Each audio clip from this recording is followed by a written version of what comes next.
তেজপুৰৰ গোপীনাথ লোকপ্ৰিয় গোপীনাথ বৰদলৈ কন্যা মহাবিদ্যালয়ৰ ওচৰত আছোঁ আৰু মই ইয়াত আহিলোঁ কলেজখনৰ কিছু বুজ ল'বলৈ আৰু কথা পাতিবৰ কাৰণে।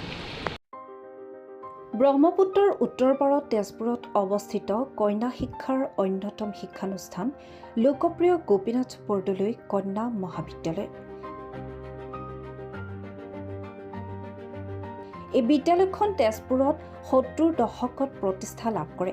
এই বিদ্যালয়খন প্ৰতিষ্ঠা কৰাত বিশিষ্ট ব্যক্তিসকলে অগ্ৰণী ভূমিকা পালন কৰে। তাৰে ভিতৰত জননেতা ডক্টৰ পূৰ্ণনাৰায়ণ সিংহৰ বিশেষ ভূমিকা থকা দেখা যায়।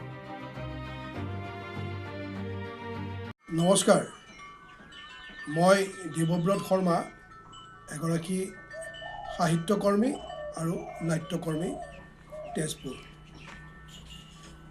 মই এটা কথা ক'ব বিচাৰিছোঁ তেজপুৰীয়া ৰাইজলৈ বুলি, অসমৰ ৰাইজলৈ বুলি, যে উত্তৰ পাৰৰ ব্ৰহ্মপুত্ৰৰ উত্তৰ পাৰত অৱস্থিত তেজপুৰৰ অন্যতম কন্যা শিক্ষাৰ এক উচ্চ প্ৰতিষ্ঠান লোকপ্ৰিয় গোপীনাথ বৰদলৈ কন্যা মহাবিদ্যালয়ৰ শিক্ষা সম্প্ৰসাৰণত এক গুৰুত্বপূৰ্ণ ভূমিকা আছে। এই কন্যা মহাবিদ্যালয় ৭০ দশকত তেজপুৰত প্ৰতিষ্ঠা হৈছিল আৰু এই অগ্ৰণী অনুষ্ঠানটোৰ প্ৰতিষ্ঠা কৰাৰ ক্ষেত্ৰত সেই সময়ৰ তেজপুৰৰ বিশিষ্ট ব্যক্তিসকলে অগ্ৰণী ভূমিকা গ্ৰহণ কৰিছিল আৰু বিশেষভাৱে এই কন্যা মহাবিদ্যালয় প্ৰতিষ্ঠাৰ বাবে আত্মোৎসৰ্গভাৱে কাম কৰা মানুহজনে আছিল তদানীন্তন কালৰ এগৰাকী জননেতা, আমাৰ সংসদলৈ তেজপুৰৰ পৰা নিৰ্বাচিত হোৱা সিংহ পুৰুষ ডক্টৰ পূৰ্ণনাৰায়ণ সিংহদেৱ। পূৰ্ণনাৰায়ণ সিংহদেৱৰ লগত সেই কালত মহীকান্ত দাস এগৰাকী ৰাজনৈতিকভাৱে খুব সচেতন ব্যক্তি আছিল। তেওঁ যথেষ্ট কষ্ট স্বীকাৰ কৰিছিল আৰু সেই সময়ত তেজপুৰৰ সমাজ জীৱনত যিসকলৰ অগ্ৰণী ভূমিকা লৈছিল, ব্যক্তিত্ব আছিল, তেখেতসকলৰ অৰিহণা আছিল অনবদ্য। আমি এই অগ্ৰণী প্ৰতিষ্ঠানটোৰ উত্তৰোত্তৰ উন্নতি কামনা কৰিছোঁ আৰু তদানীন্তন কালৰ সেই যুগৰ এই পুৰুষসকলৰ স্মৃতি বিজড়িত এই অনুষ্ঠানৰ এক খুব গুৰুত্বপূৰ্ণ স্মৃতি সংৰক্ষণ কৰি ৰাখিবৰ বাবে অনুৰোধ জনালোঁ। আৰু কেৱল পূৰ্ণনাৰায়ণ সিংহৰ এই ক্ষেত্ৰতেই নহয়, অন্যান্য সামাজিক ক্ষেত্ৰত তেখেতৰ যি অৱদান আছিল সেয়া যেন কালৰ সোঁতত আমি পাহৰি গৈছোঁ। আমাৰ তেজপুৰলৈকে ব্ৰডগছ সম্প্ৰসাৰণৰ ক্ষেত্ৰত তেখেতে অগ্ৰণী ভূমিকা গ্ৰহণ কৰিছিল।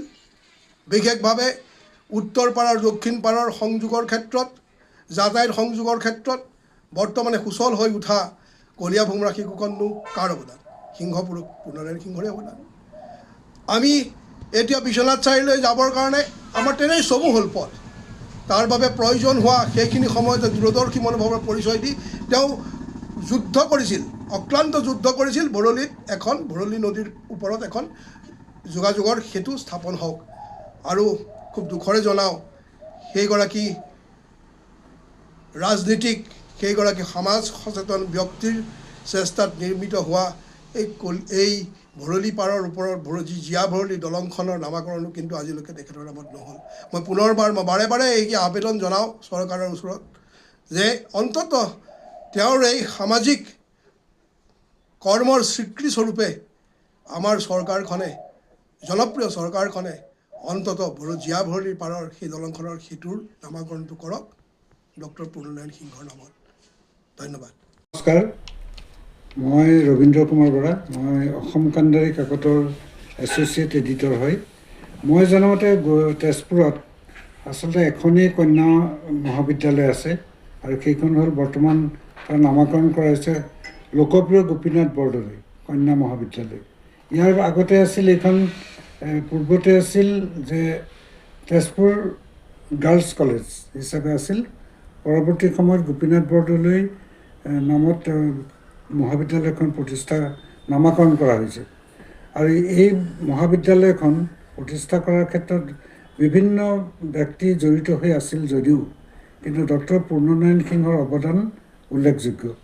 আমি ডক্টৰ পূৰ্ণনাৰায়ণ সিংহ যেতিয়া সাংসদ হিচাপে নিৰ্বাচিত হৈছিল তেজপুৰৰ পৰা, তেতিয়া এই মহাবিদ্যালয়খনক মানে প্ৰতিষ্ঠাপক হিচাপে তেখেত জড়িত যদিও কিন্তু তেখেতৰ চেষ্টাত এই মহাবিদ্যালয়খনে এটা পূৰ্ণাংগ ৰূপ পালে। আৰু এই মহাবিদ্যালয়খনৰ পৰা এতিয়ালৈকে বিভিন্ন ছাত্ৰ ছাত্ৰী অসম তথা বিভিন্ন ঠাইৰ পৰা আহি ইয়াত সুখ্যাতিৰে উত্তীৰ্ণ হৈ বিভিন্ন বিভাগত অৱতীৰ্ণ হৈছে। আমি এই মহাবিদ্যালয়খনৰ সৰ্বতোপ্ৰকাৰ উন্নতি কামনা কৰিছোঁ। আৰু ডক্টৰ পূৰ্ণনাৰায়ণ সিংহৰ কেৱল যে এই মহাবিদ্যালয়খন প্ৰতিষ্ঠাৰ ক্ষেত্ৰতেই তেখেত জড়িত সেইটো নহয়, তেখেত বিভিন্ন অনুষ্ঠান প্ৰতিষ্ঠান যেনেদৰে চকীঘাটৰ দলংখন ধৰি বিভিন্ন অনুষ্ঠান প্ৰতিষ্ঠান গঢ় দিয়াৰ ক্ষেত্ৰত তেখেতৰ অৱদান কিন্তু উল্লেখযোগ্য। আৰু তেখেত এগৰাকী ছিনিয়ৰ অধিবক্তাও হয়। তেখেতৰ এই কথা অৱশ্যে এই প্ৰসংগত ক'ব লাগিব যে তেখেতে বহুতো ব্যক্তিক বিনা পইচাৰে তেওঁ ওকালতি কৰি তেওঁ কেছ মামলাত তেওঁ সহায় কৰি আহিছিল। এইখিনি কথা কিন্তু স্বীকাৰ কৰিব লাগিব। ইয়াৰ উপৰিও তেখেত ৰাঙাপাৰাতো তেখেতে বিভিন্ন ঠাইত মন্দিৰৰ বাবে মাটি দান দিছে, সেইবোৰো আচলতে উল্লেখযোগ্য। এনেধৰণে তেখেতৰ যদি আমি ক'বলৈ যাওঁ যথেষ্টখিনি ক'বলগীয়া আছে বা তেখেতৰ অৱদান আজিও চিৰস্মৰণীয় হৈ থাকক, এইখিনি আমি কামনা কৰিছোঁ। ধন্যবাদ। তেজপুৰত অৱস্থিত কন্যা শিক্ষাৰ একমাত্ৰ অন্যতম শিক্ষানুষ্ঠান গোপীনাথ বৰদলৈ কন্যা মহাবিদ্যালয়ৰ অধ্যক্ষ ডক্টৰ তপন কুমাৰ কলিতা, উপাধ্যক্ষ শৈলেন দাস, সহকাৰী অধ্যাপক ডক্টৰ পল্লৱ ভট্টাচাৰ্য।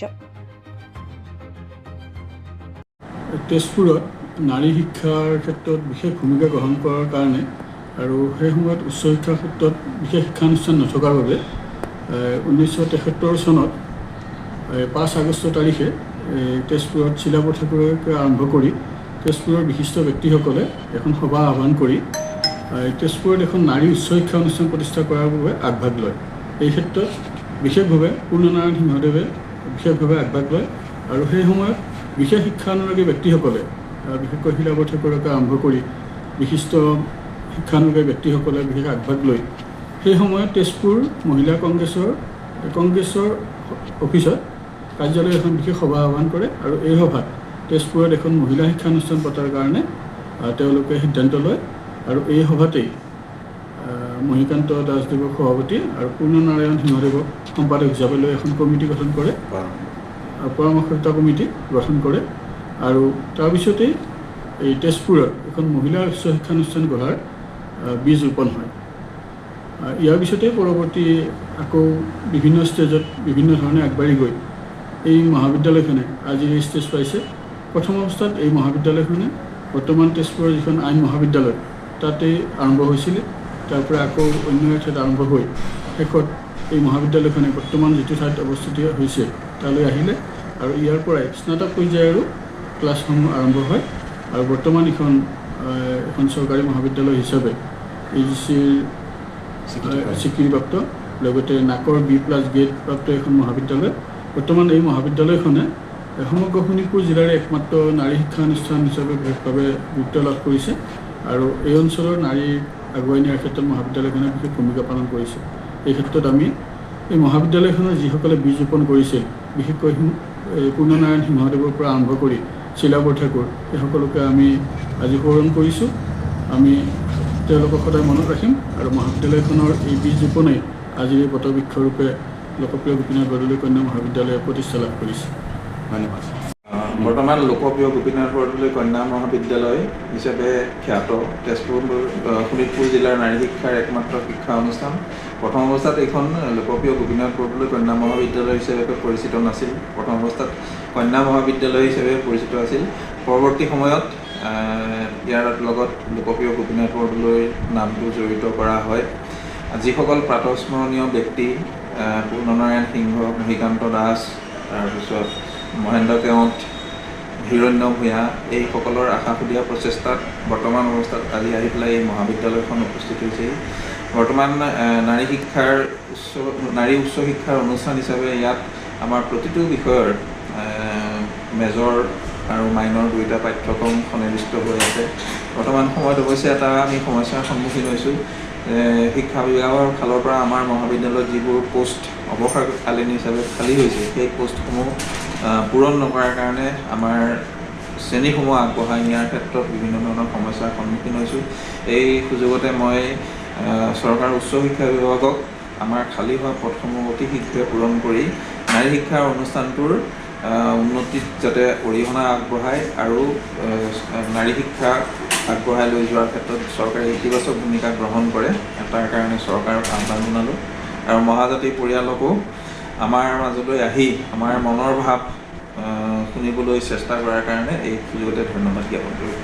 প্ৰথমেই মই মহাজাতি পৰিয়াললৈ আমাৰ লোকপ্ৰিয় গোপীনাথ বৰদলৈ কন্যা মহাবিদ্যালয়ৰ পৰিয়ালবৰ্গৰ তৰফৰ পৰা ধন্যবাদ জ্ঞাপন কৰিছোঁ, কৃতজ্ঞতা জ্ঞাপন কৰিছোঁ।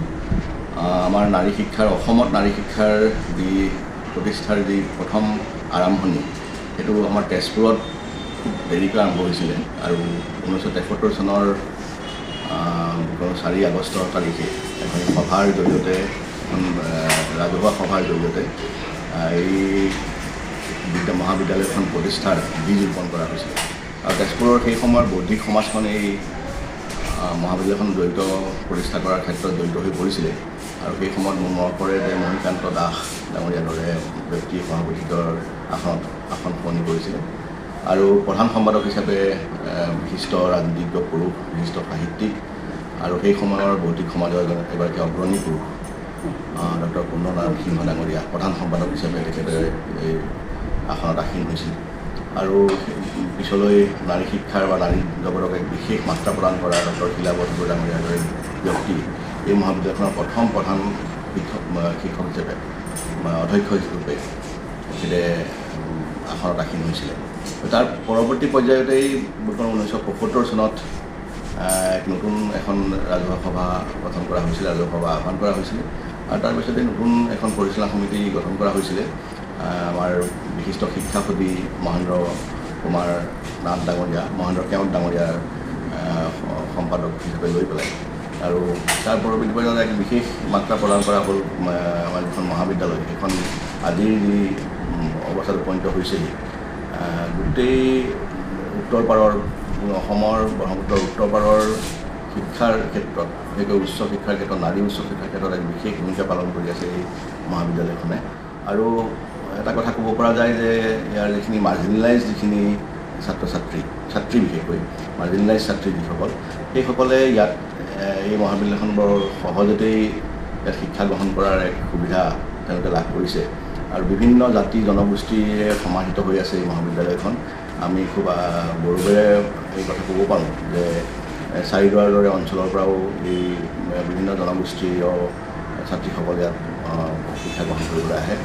আৰু যিসকল চৰ চাপৰিবাসী আমাৰ অসমীয়া, সেইসকলো ইয়াত ছাত্ৰীসকল ইয়াতে শিক্ষা গ্ৰহণ কৰিছে আৰু বিভিন্ন ক্ষেত্ৰত সংস্থাপিত হৈছে। এইটো এটা খুব গৌৰৱৰ বিষয়।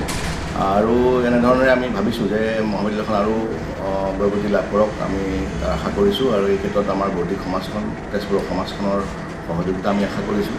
আৰু লগতে চৰকাৰী পক্ষ, ৰজাঘৰ প্ৰজাঘৰ দুয়োটা পক্ষৰ পৰাই আমি সহযোগিতা কামনা কৰিছোঁ। আৰু এই নাৰী শিক্ষাৰ এই যি প্ৰতিষ্ঠান, সেইখন যে আৰু অধিক উন্নত কৰিব পৰা যায়, তাৰ বাবে আমি মাৰ বান্ধি থিয় দিব লাগিব আৰু হাত উজান দিব লাগিব।